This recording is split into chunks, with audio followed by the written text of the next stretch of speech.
From perfect drawings to lifelike voices. Where were you on the night of the bubble bath? And just deep fakes. I think it's safe to say that we're all a little freaked out by AI right now. Whether you're a working artist or you're not, seeing what technology is capable of, it's kind of scary. It's scary to think that technology could replace human creativity or the artistic process altogether.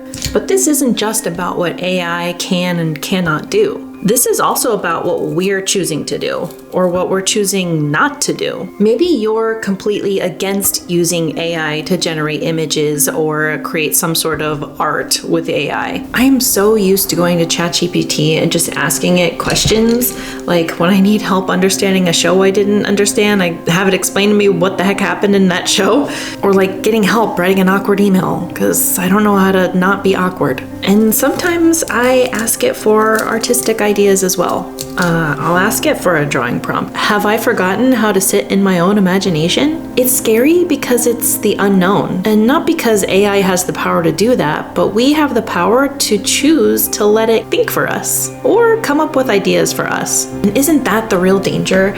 Not just that AI will replace artists, but that we will replace our own imagination and let AI think for us? That I might let AI think for me, that I might let AI come up with all of my artistic ideas, just because it's more convenient. But I refuse to believe AI is a better thinker or more creative than me or any other human, and I'm going to prove it.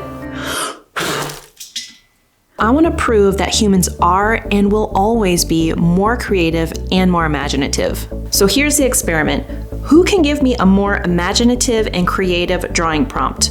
A human or AI? My human that I'm gonna ask is one of the most creative minds that I know, the purest form of imagination that I have access to, and that's my 11-year-old son, Donnie. I'm gonna ask Donnie to give me the most imaginative drawing idea that he can think of, and then I'm gonna ask ChatGPT to give me an imaginative drawing prompt as well. So I'm gonna take you through that, and then I'm gonna see if you can tell which is Donnie's idea and which is ChatGPT's idea. So let's see what Donnie has up his sleeve. So what's the first? First one, that's on a with. I mean, I didn't want to give away all his ideas before we got to the end of the video. Where's the fun in that? But we laughed together. He made fun of me, of course, like always. And he wasn't concerned about any sort of judgment, which is always my concern, especially at home. My disappointment, however, after we recorded this, Donnie asked if I could download ChatGPT to his phone, to which I responded with a swift and strong absolutely not, because there was absolutely no way. Thank you. Yeah. That'll be an interesting one. Okay. Okay. Do you want to say anything to the camera? No. Okay. So I've got my drawing prompts from Donnie and I set out drawing them. They're fun and very much to Donnie's taste, but now I want to see what AI has to offer me. I politely ask AI to give me a few imaginative drawing prompts, just like Donnie did. And on the third request, something really fascinating happened. The drawing prompt it gave me was incredibly complicated.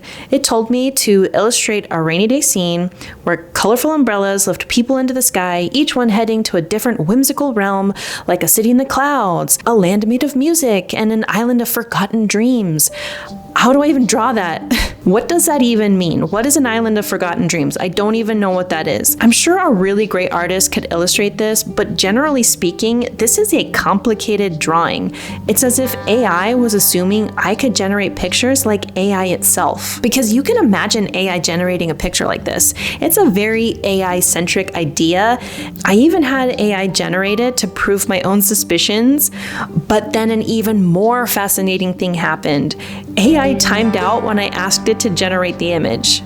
And again, and then again. So just when I believed AI could make this image, no problem, even it was having trouble. It couldn't even come up with this one. Overall, my experience drawing the AI generated ideas was still fairly imaginative, and AI definitely knows me. I'm ashamed to admit it, but it's because I use it often when writing, and everything I write has to do with what I'm making on Instagram or YouTube. So deep in its data, it knows me and what I'm making. So it gave me prompts that were similar to the things that I already draw, but it still felt like something was missing. And I know exactly what that missing thing is But first things first. It's easy for me to say which one I like the most and which one I think has the most imagination, but what do you think? So which ones do you think are AI and which are my 11-year-old son's ideas? Comment below and tell me which ones are which, or even what you think is more imaginative. Bearing in mind, art and imagination are incredibly subjective, and you can even tell me how you're feeling about AI and the direction that it's going. The point of making art is not just the end result. The point is you and the people that you connect with. It's about the process of feeling pride and sometimes frustration and joy and love and so many more things.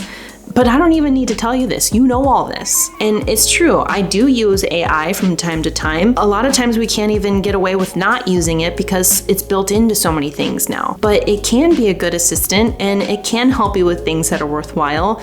But is it going to take away the things that we want to do? Like coming up with ideas for our art? Are we just gonna start making things that AI tells us because we can't come up with our own ideas? Whether it's because we don't believe in our ideas or we don't have the time or the patience to even come up with anything?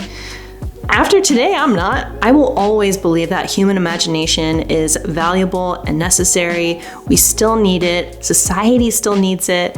Human experience will always matter. And more importantly, the next generation needs to see the value in it as well. They are natives to this AI world, and it's gonna shape how they create and think, for good and bad. Let's keep showing them the value in human creation and experience and human ideas. And my completely biased opinion, I think these ones are the best. I think they're the most imaginative and they gave me the most creative inspiration. But I'm sure a lot of that has to do with the fact that I got to collaborate with my 11-year-old son, and I got to see how he formulated these ideas, and I got to have that moment with him. If you know anything about teens and preteens, those little moments mean so much because they become far and few between, but that's a completely different video. What matters is I got that human experience, and you just cannot get that from AI. Let's compete with AI again. Go to this video where I go head to head with AI, so click on that link and I will see you there.